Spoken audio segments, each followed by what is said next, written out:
নমস্কাৰ মৰমৰ শিক্ষাৰ্থীসকল আগৰ ভিডিঅ'টোত আমি আলোচনা কৰিছিলো যে কৃপণক নিধনী বুলি কোৱা হয় আৰু কৃপণৰ ধনক লৰাই উমলা খুলাকটিৰ লগত তুলনা কৰা হৈছে ইয়াৰ উপৰিও ধনৰ দুই ৰকমৰ ব্যৱহাৰ সম্পৰ্কে আলোচনা কৰিছিলো আৰু কৃপণৰ দুই ধৰ্মৰ কথা উল্লেখ কৰা হৈছিল যে লাজ ঢকা আৰু প্ৰাণ প্ৰৱৰ্তোৱা কৃপণৰ দুই ধৰ্ম আছিল গতিকে আজিৰ ভিডিঅ'টোত ইয়াৰ পৰৱৰ্তী অংশ আমি আলোচনা কৰিম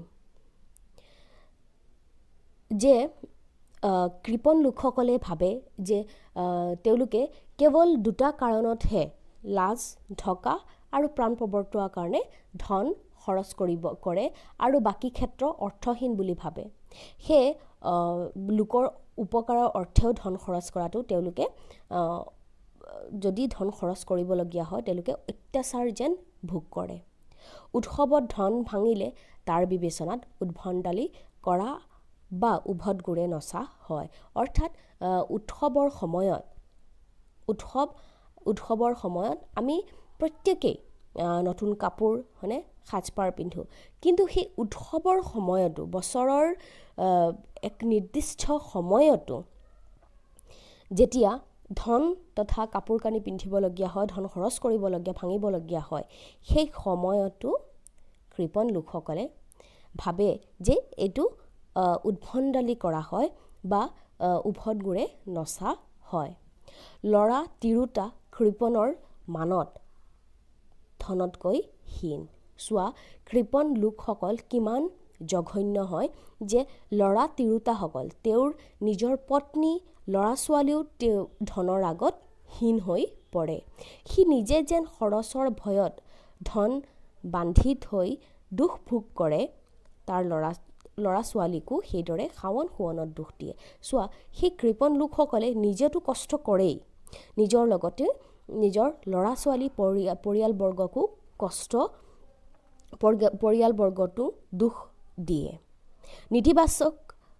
নীতিবচন আছে যে কৃপণক উপাসা কৰাৰ নিচিনা আৰু দুখ নাই উপাসা শব্দৰ অৰ্থ হ'ল ভৰসা কৰা আৰু এটা নীতিবচন আছে কৃপণ লোকসকলক কেতিয়াও আমি ভৰসা কৰিব নোৱাৰি আৰু সেই ভৰসা কৰা মানে নিজে দুখ পোৱা নিজে কষ্ট পোৱা যি কৃপণৰ ভাতলৈ আশা কৰে তাৰ জীৱন কুকুৰৰ জীৱনৰ লগত তুলনা কৰিছে লেখকে চোৱা যিসকল লোকে কৃপণৰ আশাত থাকে কৃপণে সহায় কৰিব মানে ভাতলৈ আশা কৰা মানে তেওঁলোকক সহায় কৰিব বুলি যিসকল লোকে কৃপণক ভাবে সেই ভবাটো তাৰ জীৱনটো আচলতে কিহৰ লগত তুলনা কৰা হৈছে কুকুৰৰ জীৱনৰ লগত তুলনা কৰা হৈছে যে কুকুৰে চাবা বিয়া বাৰ যোৱাৰ পিছত য'তেই নাযাওক কিয় কুকুৰ কি হয় প্ৰথম দুটামান মানুহে গুড় দিয়ে আৰু খেদি পঠিয়ায় আৰু শেষত গৈ তথাপিও কি হয় কুকুৰে বাৰে বাৰে সেই মানুহৰ ঘৰলৈ বিয়া বাৰুত কি হয় আহে কিহৰ কাৰণে কিবা পোৱাৰ আশাতে আৰু সেইদৰে কৃপণৰ আশাত যোন থাকে তাক কুকুৰৰ জীৱনৰ লগত তুলনা কৰা হৈছে এতিয়া এই স্থবকটিৰ মাজৰ পৰা মূল কথা মানে কিৱৰ্ডছবিলাক মই কিয় উল্লেখ কৰি আছো কাৰণ তোমালোকে তেতিয়া স্থবকবিলাক মনত ৰখাত সহজ হ'ব এটা বা দুটা কথা যদি মূল কথাবিলাক যদি মনত ৰাখিব পাৰা তেতিয়া তোমালোকৰ সম্পূৰ্ণ স্থবকত কি কথা কোৱা হৈছে সেইখিনি তোমালোকৰ মনত আহি যাব সেইকাৰণে আমি মূল কথাবিলাক জনাৰ অত্যন্ত দৰকাৰ এতিয়া কৃপণৰ দুই ধৰ্মৰ কথা কোৱা হৈছে লগতে কৃপণক আমি কেতিয়াও বিশ্বাসত ল'ব নোৱাৰো বা ল'ব নালাগে বুলি লেখকে উল্লেখ কৰিছে আৰু যোনে লয় তাৰ জীৱনটো কুকুৰৰ জীৱনৰ লগত লেখকে তুলনা কৰিছে কৃপণৰ বিবেচনাত ইয়াৰ পিছত স্থবক চাই যোৱা যে কৃপণৰ বিবেচনাত ধনৰ মূল্য সৰহ কামৰ মূল্য অলপ কৃপণ লোকসকলে কেৱল ধনকহে চিনি পায় ধনেৰে যে আমি ভিন্ন ধৰণৰ সামগ্ৰী ক্ৰয় কৰিব পাৰি উপভোগৰ সামগ্ৰী ক্ৰয় কৰিব আমাৰ জীৱনটো আমি স্বচ্ছন্দ আৰামদায়ক কৰি তুলিব পাৰি সুন্দৰ আৰু গতিশীল কৰি তুলিব পাৰি সেইখিনি কথা কৃপণ লোকসকলে কেতিয়াও উপলব্ধি কৰিব নোৱাৰে তেওঁলোকে ভাবে তেওঁলোকৰ বিবেচনাত তেওঁলোকে সদায় ধনকহে বেছি মূল্য দিয়ে, কামৰ মূল্য তেওঁলোকৰ হাতত অলপহে। চোৱা, সেই কৃপণ লোকসকল কাৰ্যটো সংকীৰ্ণ আৰু তেওঁলোকৰ চিন্তাধাৰাও সংকীৰ্ণ মনৰ পৰিচয় পোৱা যায়। গতিকে সি সৰহ কামত অলপ ধন যাচে বা মুঠেই নিদিবলৈ ফাকতি কৰে। অৰ্থাৎ কোনোবাই যদি কৰ্ম কৰে, সেই কৰ্মৰ সঠিক মূল্য সেইসকল লোকে দিব নিবিচাৰে। মই সাধাৰণ উদাহৰণ এটা কওঁ যে ঘৰত কাম কৰা সেই মানুহবিলাক হয়নে, বনুৱাবিলাকৰে যদি কামত খটুৱায়, তেনেহ'লে গোটেই দিন কাম কৰাৰ পিছতো সেইসকল লোকে উপযুক্ত মূল্য দিব নিবিচাৰে আৰু কেতিয়াবা কি কৰে, কাজিয়া ইত্যাদি কৰাও দেখা যায়। আৰু কেতিয়াবা কি হয়, আজি দিম কালি দিম বুলি কৈ কাম কৰোৱাৰ পিছত সিহঁতৰ উপযুক্ত মূল্যটো দিব নিবিচাৰে, অৰ্থাৎ ফাঁকি দি ফুৰি থাকে। এনেকুৱা বহুত উদাহৰণ আমি প্ৰত্যেকেই সমাজত দেখিবলৈ পাওঁ। আন মানুহে ধন খৰচ কৰিলে কৃপণে সহিব নোৱাৰে। কৃপণ লোক এনেকুৱা স্বভাৱৰ হয় যে সিটো নিজে ধন খৰচ কৰিব নিবিচাৰে, আনকি আনে যদি ধন খৰচ কৰে তেনেহ'লে সেইটো সি সহ্য কৰিব নোৱাৰে, সহিব নোৱাৰে। কোনো মানুহে ডাঙৰ সকাম পাতি সৰহকৈ ধন ভাঙিবলৈ ওলালে সি তাত বিধি পথালি কৰে আৰু অনেক আঁসুৱাহ দেখুৱায়। এতিয়া চোৱা, ফাকতি শব্দৰ অৰ্থ হ'ল ফাঁকি দিয়া। সকাম মানে হ'ল কোনো শুভ বা ভাল মংগলজনক কাম কৰাৰ বাবে পতা অনুষ্ঠান বিশেষ। আৰু বিধি পথালি মানে হ'ল বাধা দিয়া, অৰ্থাৎ মাজত সোমোৱা বুলি ক'ব পাৰি। আৰু কুৎসা শব্দৰ অৰ্থ হ'ল বেয়া বা নেতিবাচক দিশ অৰ্থত কুৎসা শব্দটো ব্যৱহাৰ কৰা হয়।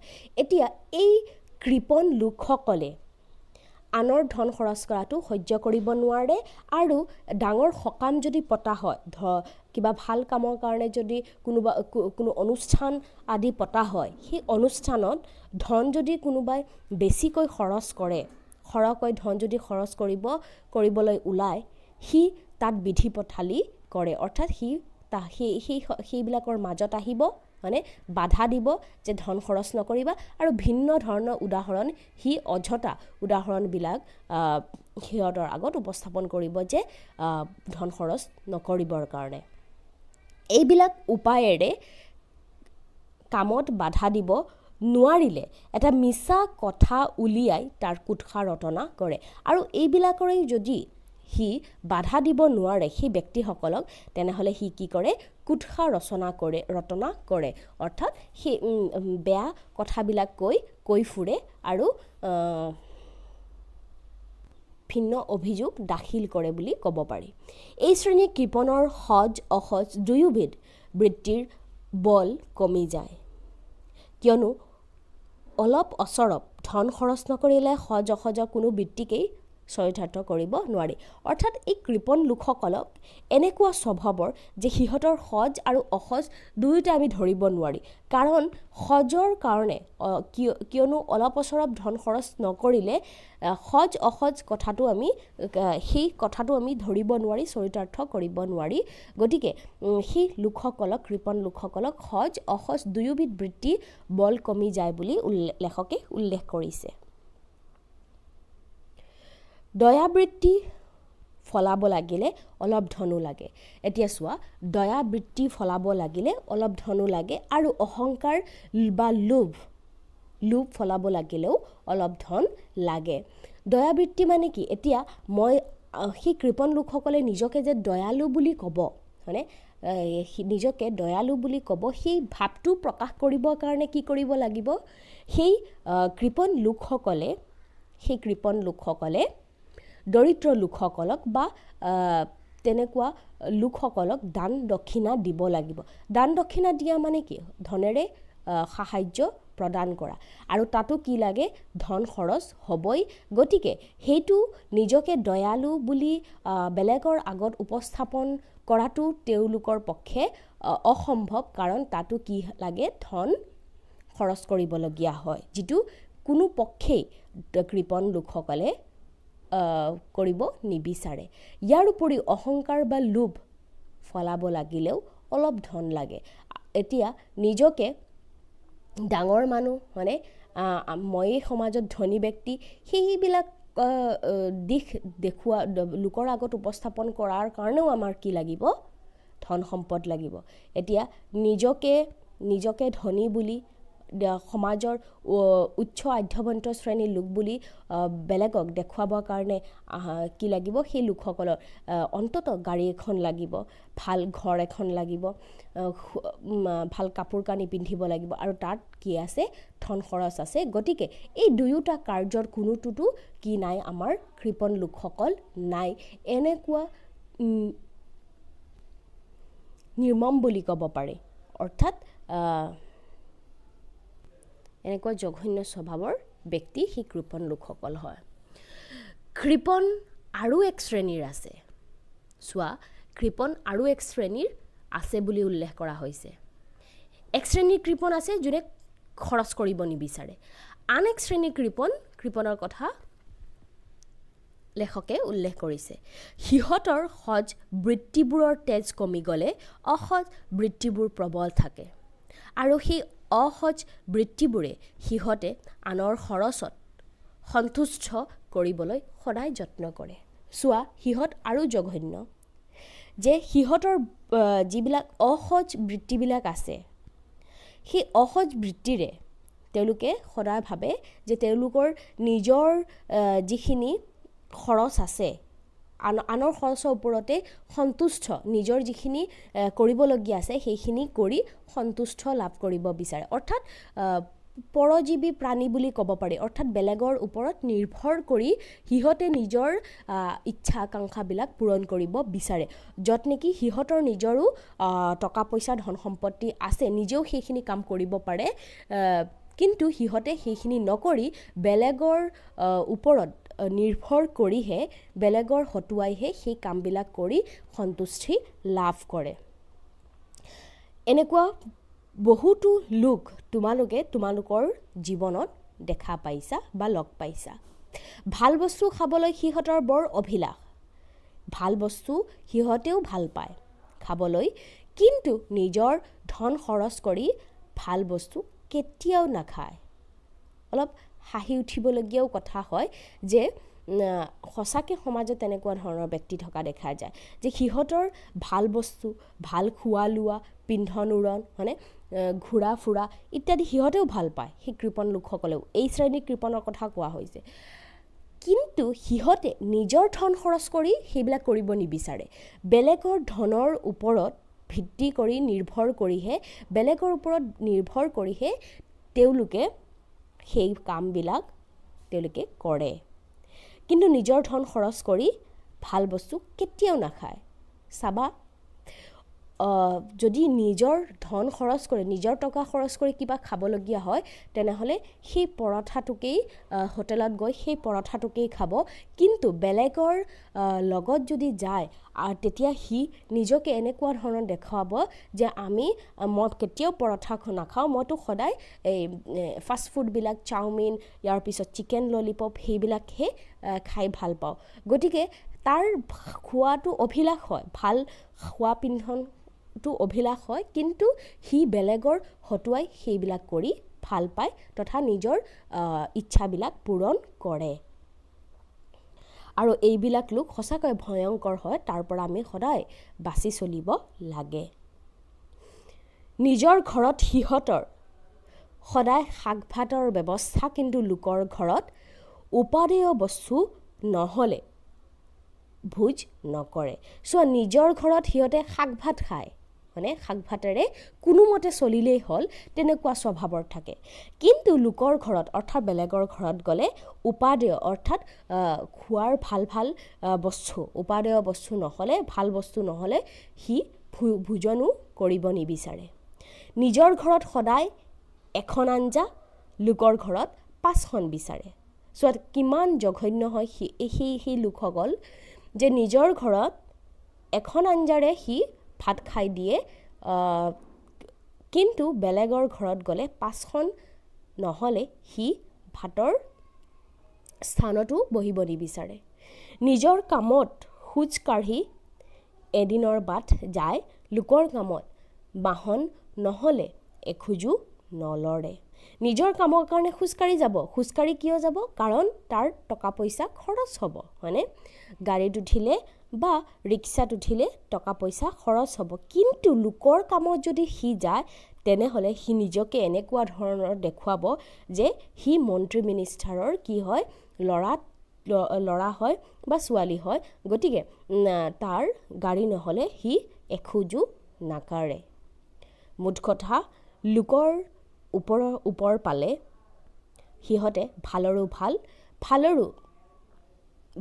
ভাল খায়, ভালৰো ভাল পিন্ধে, কিন্তু নিজৰ খৰচে চলিব লাগিলে মুঠা চাউল মানে সুলভ মূল্যৰ দোকানত যিখিনি কম মূল্যতে পোৱা যায় চাউল, মানে ডাঙৰ চাউলবিলাক, সেইবিলাক স্বাভাৱিকতে কি হয়, কম দামতে পোৱা যায়। সেই মুঠা চাউলৰ ভাত আৰু ধৰিয়া সূতা কাপোৰ পিন্ধি দিন কটা। ধৰিয়া সূতা মানে হ'ল যিবিলাক মুঠা সূতা বুলি কোৱা হয়, আমাৰ ভাষাত আমি পলেষ্টাৰ কাপোৰ বুলিও কওঁ। গতিকে সেই ধৰিয়া সূতাৰে তেওঁলোকে কোনোমতে জীৱনটো চলাই লৈ যায়। শাওণ শুৱল সম্বন্ধে এই শ্ৰেণীৰ কৃপণৰ মুখত সদায় ডাংকোপ মৰা কথা থাকে। শাওণ শুৱন সম্পৰ্কে সেইসকল লোকৰ সদায় ডাংকোপ মৰা কথা, অৰ্থাৎ ডাঙৰ কথাবিলাক কৈ ফুৰে। নিজকে অভিজাত্য লোক বুলি সিহঁতে বেলেগৰ আগত দেখুৱায়, কিন্তু আচলতে নিজৰ টকাৰে, নিজৰ পইচাৰে যদি সেইখিনি কৰিবলগীয়া হয়, তাত কোনোমতে সিহঁতে চলি যায়, অৰ্থাৎ শাক ভাত খায় আৰু ধৰিয়া সূতাৰ কাপোৰ পিন্ধি কোনোমতে জীৱনটো চলায়। কিন্তু লোকৰ আগত সিহঁতে এই শাওণ শুৱন সম্বন্ধে ডাংকোপ মাৰে, অৰ্থাৎ ডাঙৰ কথাবিলাক কৈ ফুৰে। সিহঁতে নিজৰ ঘৰৰ আচল অৱস্থা কেতিয়াও সঁহাৰি হ'ব নিদিয়ে। অৰ্থাৎ নিজৰ ঘৰত তেওঁলোক কেনেকুৱা ধৰণৰ থাকে, শাক ভাত খাই কোনোমতে চলে, সেই কথা লোকৰ আগত কেতিয়াও সিহঁতে প্ৰকাশ কৰিব নিদিয়ে তথা নিবিচাৰে। কাৰণ তেনেহ'লে আনৰ ঘৰত ডাংকোপ মাৰিব বা দম্ভালি কৰিবলৈ বাট নৰয়। অৰ্থাৎ কিয় নিবিচাৰে? কাৰণ যদি মানুহে গম পাই যায় সিহঁতৰ ঘৰৰ অৱস্থা, তেতিয়া সিহঁতেনো ডাংকোপ অৰ্থাৎ ডাঙৰ কথাবিলাক কৈ থাকিব নোৱাৰিব বেলেগৰ আগত, আৰু সেইমতে নিজৰ ইচ্ছা অনুযায়ী সেইখিনি নিজৰ ইচ্ছাবিলাক পূৰণ কৰিবও নোৱাৰিব।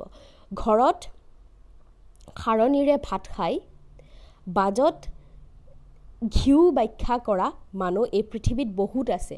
চোৱা, ইমান সুন্দৰ কথা উল্লেখ কৰা হৈছে যে ঘৰত খাৰণীৰে খাৰ এই কলগছৰে যে খাৰ বনোৱা হয়, খাৰণীৰে ভাত খাই আৰু বাজত অৰ্থাৎ বেলেগৰ আগত বাহিৰত কি ঘিউৰ বাখ্যা কৰা, যে ঘিউৰে ভাত খাইছোঁ। ঘিউ সাধাৰণতে কি হয়, অলপ দামী বস্তু হয়। গতিকে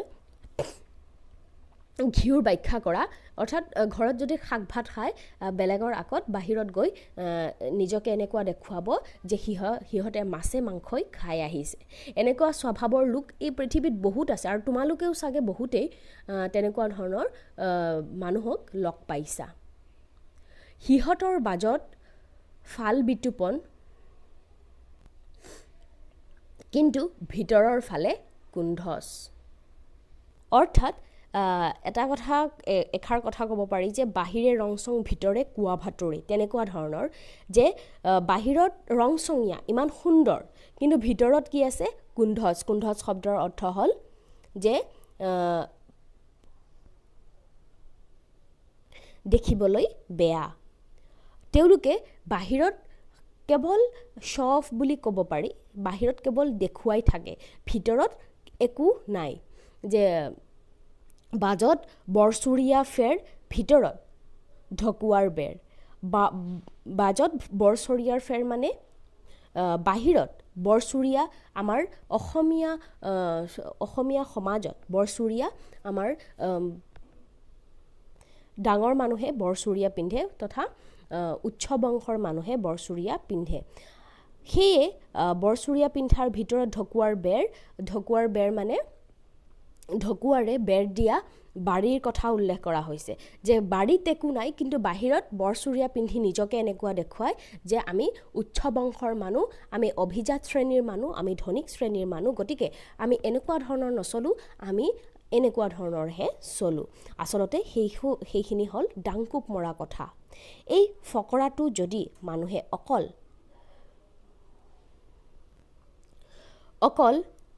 ভৰকাল দৰিদ্ৰত হতাই ই কৃপণতো ভালকৈ খাটে। অৰ্থাৎ এই ফকৰাটো আচলতে কি কৰা হয়, দৰিদ্ৰ লোকসকলৰ বা অভাৱে বেৰি থকা অৰ্থতহে এই ফকৰাটো ব্যৱহাৰ কৰা হয়, যদিও লগতে কৃপণতো সেইটো কথা ভালকৈ খাটে বুলি লেখকে উল্লেখ কৰিছে। ফুল বচা চৰাঘৰ, চৰগ দেখা বৰঘৰ, এনেকুৱা গৃহস্থালী বহু কৃপণৰ দেখা যায়। ফুল বচা চৰাঘৰ আৰু চৰগ দেখা বৰঘৰ, অৰ্থাৎ ডাংকুপ মৰা, ডাঙৰ ডাঙৰ কথাবিলাক কৈ ফুৰা যে বৰচৰীয়া এনেকুৱা ধৰণৰ তেনেকুৱা ধৰণৰ, মানে এই এনেকুৱা ধৰণৰ কৃপণ লোক এই সমাজত আছে বুলি আমি ক'ব পাৰি। ই কৃপণালীৰ ঢাকন, আৰু এইটোৱেই কৃপণালীৰ ঢাকন।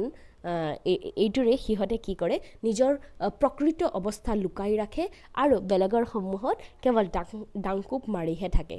এই শ্ৰেণীৰ কৃপণে সামান্য বস্তু ভৰকীয়া নাম দিয়ে, ভগা হাতক পালেং, ভগা কাঁহীক মাইহাং আৰু ফটা কথাক নিহালি বুলি ব্যাখ্যা কৰে। চোৱা, ইমান ধুনীয়া কথা উল্লেখ কৰা হৈছে ইয়াত যে এই কৃপণ লোকসকলে কি কৰে, ভৰকীয়া সামান্য বস্তুক ভৰকীয়া নাম দিয়ে, অৰ্থাৎ সৰু কথাটোক ডাঙৰ বুলি উপস্থাপন কৰে।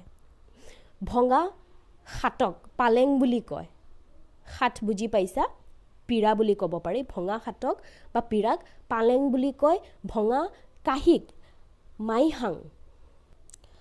মাইহাং অভিজাত তথা উচ্চ বংশৰ লোকসকলে মাইহাং কাঁহীৰ সলনি মাইহাং ব্যৱহাৰ কৰে। আৰু ফটা কথাক নিহালি বুলিহে ব্যাখ্যা কৰে। অৰ্থাৎ ফটা কথা যদি থাকে তথাপিও সিহঁতে নিহালি, অৰ্থাৎ